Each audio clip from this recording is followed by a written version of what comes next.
it came as a wave of remembrance. For example, I remember clearly, not through embodied state, but through remembering alternative timelines in other civilizations, what schooling system and even raising and upbringing young children in physical form looked like. Here on Earth, we learn so much. I was born in Russia, and educational system in Russia is you have to study all subjects. I think there were 15 or 12, I don't remember. History of art, history of one country, of another country. So we learn a lot, a lot of knowledge. We receive that as a foundation that we use to understand this world. And so much focus is on war, conflict, on stripped from essence, functionality, even of our biological system. We learn about anatomy, we learn about functions of organs, but we do not learn about other bodies that we have, which are our equally physical bodies. Just the fact that we don't see our energy body with our eyes, it does not mean that we don't have energy bodies. Mm. In fact, the less we acknowledge that we have energy system and we are emanations of all that there is, the more confused we would be.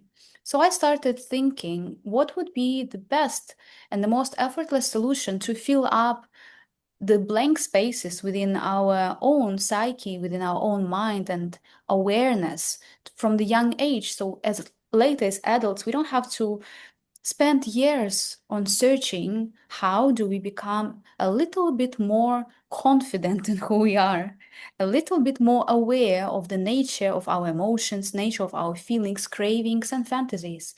And I believe that if from the very young age we would be teaching and educating our children about the functions of chakras, functions of even internal organs, the way organs communicate with each other, the way cells are communicating with each other through electron field, and how our bodies are in continuous communication and relationship with nature, with sounds, with all that there is, we would feel a lot more safe here on Earth.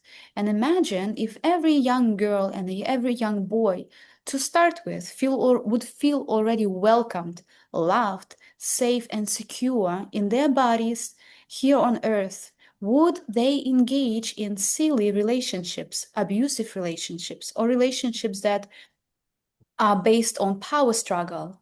I don't think so. What if we as parents no longer see our children as someone younger, less mature, less evolved, or less aware? What if we are to listen to how they experience joy and aim to remember that joy within ourselves in adult bodies?